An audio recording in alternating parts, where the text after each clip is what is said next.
Karim Yayaoui, on affiche sur place, Karim, une grande confiance. Benoît Hamon monté dans les sondages les derniers jours de cette campagne. Il espère créer la surprise ce soir. Alors c'est vrai qu'il espère créer la surprise avec une trajectoire un petit peu à François Fillon, venir coiffer au poteau tout le monde. C'est vrai que depuis quelques jours, on entend parler d'une dynamique du côté de Benoît Hamon. Tout à l'heure, on a discuté avec un de ses bras droits qui a souligné que quoi qu'il arrive, Benoît Hamon avait mouillé la chemise. C'est lui qui a participé au plus grand nombre de meetings, mais surtout il a réussi à imposer un certain nombre de sujets dans le débat. Même si le revenu universel a été très largement critiqué par ses adversaires, eh bien, il a été au cœur des discussions. On a beaucoup parlé justice sociale, écologie du côté de Benoît Hamon, et pour ça, c'est déjà une satisfaction pour ses proches et pour ses soutiens.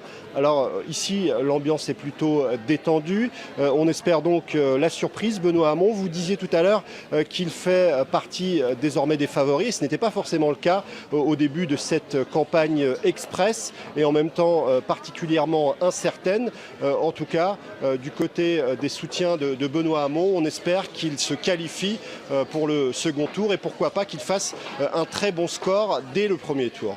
Et qui serait l'adversaire idéal pour Benoît Hamon s'il se qualifiait pour le second tour de cette primaire ?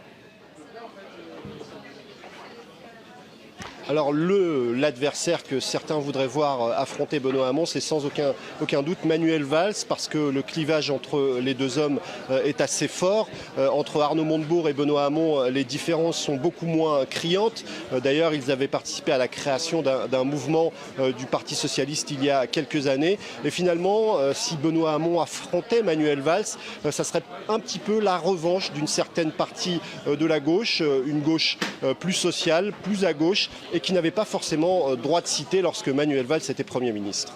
Merci beaucoup Karim Yayaoui. On vous retrouvera tous deux avec Karim Akiki lors de l'édition spéciale sur France 24. Elle débute à 20h15 heure française.